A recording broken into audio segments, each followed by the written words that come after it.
Hello guys, welcome back to Tarot Page Philippines. So this is a timeless reading para sa may mga Sun, Moon at Rising na Sagittarius. So gamit natin si Guardian of the Night Tarot. So kung bago ka, subscribe, like, and share.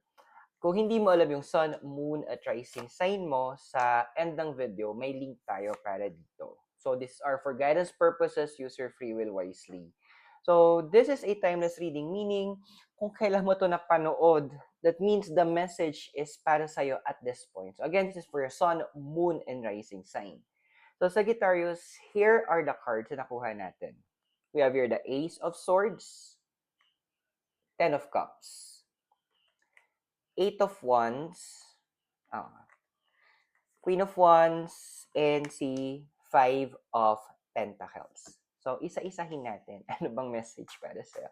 So, we have your una is the Ace of Swords. So, explain natin siya in more details. So, Ace kasi, numerology-wise, number one, this is about creations and beginnings.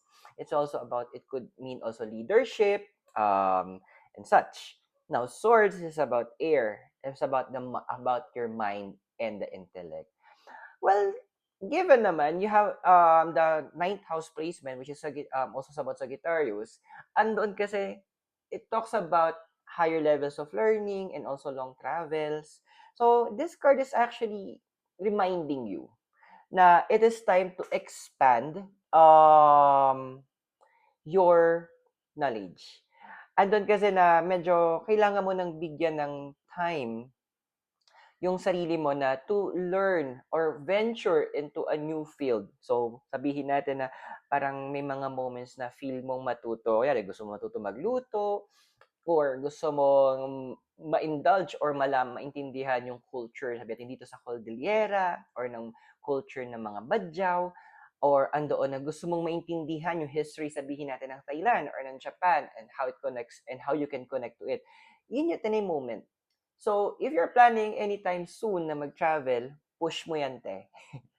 You need to give this to yourself. Kasi andoon na, this is your time to expand your knowledge. It is your time to expand your learning, your experience. Ang dami pa naman sa inyo na ang form of learning nyo is yung kinesthetic learning. Dapat na i-involve kayo, dapat nagagawa nyo, dapat na may ginagawa kayo. Kung mag-part kayo nun para you can easily learn it. Yes, kaya nyo ma-absorb yung mga bagay-bagay, pero iba yung impact kapag involved ka doon sa situation or doon sa learning process. Now, next card mo, Ten of Cups. 10 in numerology this is the end of the cycle. Pwedeng beginning of the cycle. It's also about divine influence. Habang si Cups naman is about water, about the emotions and the heart. Technically kasi andoon na a lot of you guys is still searching ng lang natin ng divine encounter, ng angelic touch with regards dun sa emotions nyo. Kasi andun nagpapaka-busy kayo. Kaya siguro yun nga, you want to have more learning. Andun nagpapaka-busy kayo sa ibang bagay para hindi nyo ma-deal yung emotions. Dude, kailangan i-deal natin siya. Kasi ganito siya any emotion, any pain or trauma na hindi na-address properly is para siyang isang tanikala, para siyang kadena, na kung gaano kahaba lang yung kadena, hanggang doon lang din maabot mo. The universe wants you to be free. Again, this is number 10, the end or beginning of a new cycle. How can you end something? Or how can you start something kung hindi mo pa tinatapos yung connection mo in the past? Hindi naman ibig sabihin nun kakalimutan mo yung nakaraan. No. It is a part of your history. It is a part of you. Pero andoon na, you will embrace it. You will get yung wisdom, yung natutunan mo to move forward. Sorry. Gagamitin mo yung experiences mo sa nakaraan to make you a better person. You will use that so that you can make more proper decisions in life. Now, with the Eight of Wands. So, Eight is about power. It's also about strength. Habang si Wands naman is about the passions and the energies. Well, ang dami na sa inyo parang you feel na, na ito na yun, stagnant na. wala nang nangyayari. You're trying to find ways para andoon na magkaroon ng enticement doon sa life mo. Pero pag mag-isa ka na lang, parang ang boring. Kaya hindi ako nagtataka, a lot of you guys, especially yung siguro may mga rising, naghahanap kayo ng companionship. So, a lot of you may have pets. So, pwedeng pusa, aso, isda, or whatnot. Kasi naghahanap kayo ng kasama. Naghahanap kayo ng pwedeng magbigay ng affection sa inyo. Walang masama doon. Kasi ako may mga pusa din ako eh. But the thing is, ito yung sinabi ng isang friend ko eh, ang hirap ibigay ang isang bagay na hindi mo pa natatanggap. Which is true. So, if you really want to give love, if you really want to show affection, it is time that you also receive affection, which is yung struggle ng marami sa inyo. Hirap kayong tumanggap ng pagmamahal, pag-aaruga, even nga, hirap kayong tumanggap ng compliments mula sa ibang tao eh. Time to learn to receive it. Kasi nasa mundo tayo ng giving and receiving. So stop for a moment. Reflect. Ano ba yung kailangan ko ma-receive? Ano ba talaga yung kailangan ko matanggap? And Sagittarius, gusto ko lang pala sa'yo, you deserve all the good things na pwedeng ibigay sa'yo ng mundong ito at ng universe sa life mo. Next natin is we have here is the Queen of Wands. So, ang Queen kasi, this is the older female energy, habang yung Wands is about fire, passions, and energies. So, this card is also telling na ang dami mong gustong i-pursue. Alam mo, nagigets ko naman na yung mga dahilan nyo na kailangan nyo mag-work, kailangan nyo kumita, or asikasuhin yung business. But the thing is, hindi lang naman yun dapat ang focal mo eh. Hindi lang naman yun dapat ang focus mo. It is time that you also pursue kung ano yan sa heart mo.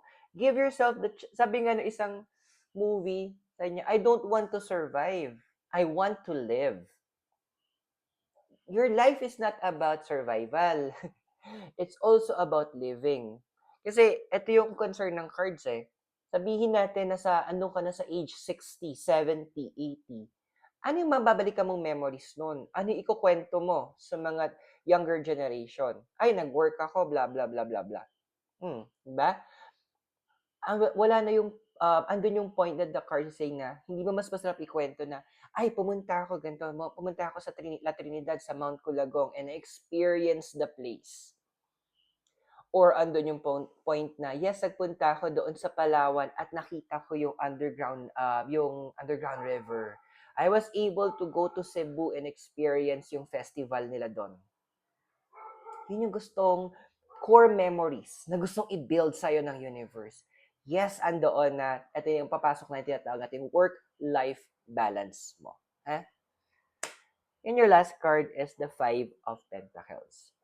So, 5 is about actions and movements. Pentacles is about the earth, anything in the physical. Yes, ang dami sa inyo that your mind and also your body, you're also moving a lot. Kasi generally, madami sa inyo na naiirita kayo kapag magulo yung isang place. So, for the ligpit, for the ayos. But the thing is kasi, naubos na yung oras mo doon.